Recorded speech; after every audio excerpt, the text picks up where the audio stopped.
Hello வணக்கம் and welcome to cricket Challengers Tamil channel. இந்த வீடியோவில் நம்ம அதை பற்றி பார்க்க போகிறோம் அப்படின்னா, இப்போ நம்மளுடைய ஆர்சிபியோட கவுண்ட் டவுன் வீடியோஸ், அதாவது ஆக்ஷன் ஸ்ட்ராட்டஜி அப்படிங்கிற மாதிரி வீடியோஸ்லாம் போட்டுட்டு இருந்தாங்க. அந்த வீடியோஸ்லாம் முடிஞ்சது. இப்போ அந்த வீடியோவிலேருந்து பார்த்தீங்க அப்படின்னா டோட்டலி நம்மளுடைய ஆர்சிபியோட பேட்டிங் ஆர்டர் என்ன அப்படிங்கிறது ரிவீல் ஆயிருக்கு. அதை தான் இந்த வீடியோவில் நம்ம பார்க்க போகிறோம். ஃபர்ஸ்ட் ஆஃப் ஆல் பார்த்தீங்கன்னா, நம்மளுடைய நம்பர் 4 அப்படிங்கிற அந்த ஒரு ரோலுக்கு ஃபர்ஸ்ட் அவங்க பிளான் பண்ணியிருக்கிறது எந்த பிளேயர். டோட்டலி எல்லாத்தையும் பார்ப்போம். ஃபர்ஸ்ட் ஆஃப் ஆல் நம்பர் 3க்கு பார்த்தீங்கன்னா 2 ஆப்ஷன்ஸ் அப்படிங்கிறத வச்சிருக்காங்க. ஒன்று டேவிட் படிக்கல், இன்னொன்று பார்த்தீங்கன்னா ஜேக்கப் பெத்தால்.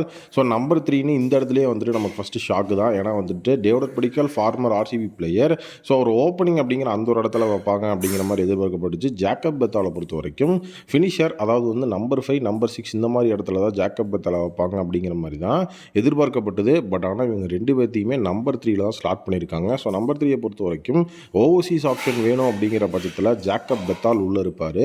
ஓவர்சீஸ் ஆப்ஷன் வேணாம், எனக்கு இந்தியன் ஆப்ஷனே போதும் அப்படிங்கிற மாதிரி ஓவர்சீஸ் காம்பினேஷனை பேஸ்ட் ஆன் பிச் அப்படிங்கிற அந்த ஒரு கண்டிஷனுக்கு ஏற்ற மாதிரி நாங்கள் மாற்ற போகிறோம் அப்படிங்கிற அடிப்படையில் ஆர்சிபி செட்டில் ஆகும்போது அந்த இடத்துல பார்த்தீங்க அப்படின்னா அவங்க டேவிட் படிக்கலை யூஸ் பண்ணுவாங்க. இது கரெக்டாக எஃபெக்டிவான ஒரு பிளானு.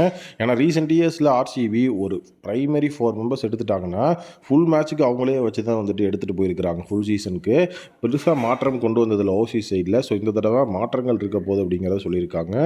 நம்பர் 3 டேவிட் படிக்கல் அப்படின்னா ஜேக்கப் பெத்தால். நம்பர் 4ல் பார்த்தீங்க அப்படின்னா நம்மளுடைய ரஜத் பட்டிட்டார்.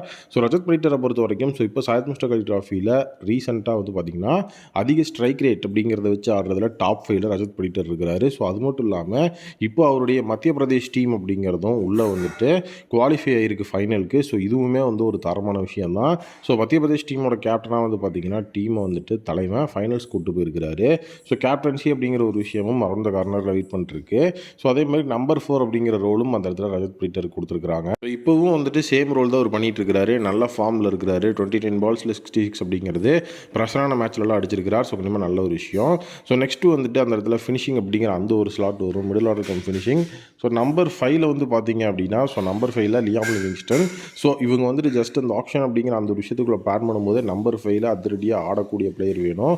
ஏன்னா அது ரொம்பவே ஒரு நீட்டான விஷயம். நம்பர் 5ல் ஒரு பிளேயர் வராரு அப்படின்னா அந்த இடத்துல நின்று செட்டில் ஆகிறதுக்கு அப்படிங்கிற மாதிரி சுச்சுவேஷனில் இருந்தாலும் அந்த இடத்துல ஒரு பிளேயர் அடிக்கணும். அதே மாதிரி ஃப்ரம் பால் ஒன்லேருந்து பார்த்திங்கன்னா அட்டாக்கிங் பண்ணணும் அப்படிங்கிற சுச்சுவேஷன் இருந்தாலும் அந்த பிளேயர் அந்த இடத்துல பெர்ஃபார்ம் பண்ணணும் அப்படின்னு சொல்லி தான் லியாம் லிவிங்ஸ்டனை பிக் பண்ணியிருக்கிறாங்க.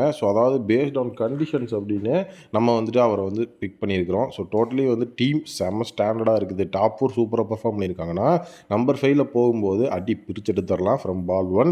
இல்லை சப்போஸ் மேலே பேட்டிங் சொதப்பிருச்சு அப்படின்னா டீமை கொலாப்ஸ்லேருந்து காப்பாற்றுற மாதிரியும் நம்பர் 5ல் வர்ற பேட்ஸ்மேன் பெர்ஃபார்ம் பண்ணி ஆகணும் அப்படிங்கிறது தான் மேனேஜ்மெண்ட்டோட டெசிஷன். அதுக்கு தான் லியாம் லிவிங்ஸ்டன் எடுத்துருக்காங்க. ஆர்சிபிக்காக IPL 2025 லியாம் லிவிங்ஸ்டன் நம்பர் 5ல் தான் ஆட போகிறாரு.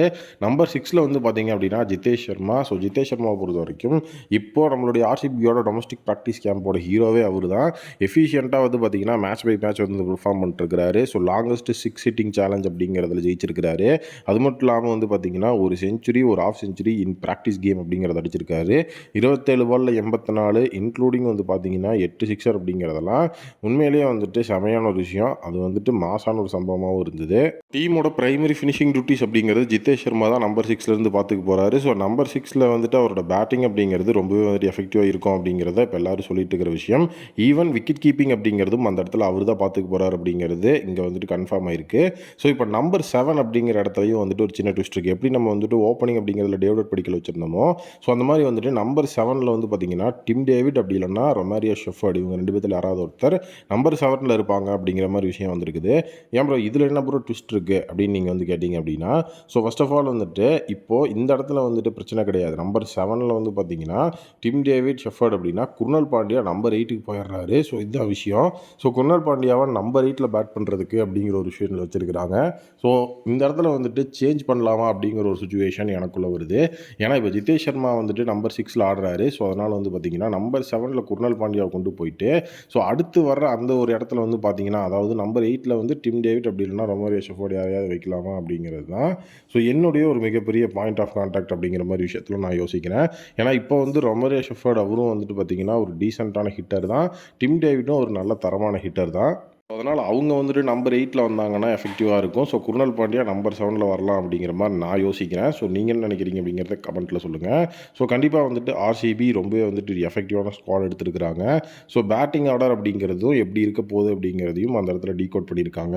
ஸோ டோட்டலி நம்பர் 3ல் வந்துட்டு ஜாக்கப் பத்தல், அப்படி இல்லைனா ரிவர் பிடிக்கல், நம்பர் 4ல் ரஜத் படிட்டர், அடுத்தது 5ல் வந்து லியாம் லிவிங்ஸ்டன், 6ல் Jitesh Sharma, 7th Tim David, அப்படி இல்லைனா ரொமாரியோ ஷெஃபர்ட், 8th குருணால் பாண்டியாவில் அவங்களுடைய பேட்டிங் யூனிட் வந்து டீகோட் ஆயிருக்கு.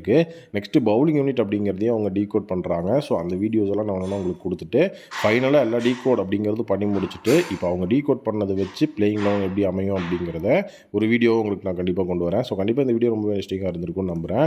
வீடியோ பிடிச்சிருந்தா மறக்காம சேனலை சப்ஸ்கிரைப் பண்ணி பக்கத்தில் இருக்க பிள்ளைங்க சப்ஸ்கிரைப் வச்சுக்கோங்க. மீண்டும் ஒரு புதிய மீட் பண்ணுறேன். Thank you, take care and bye bye.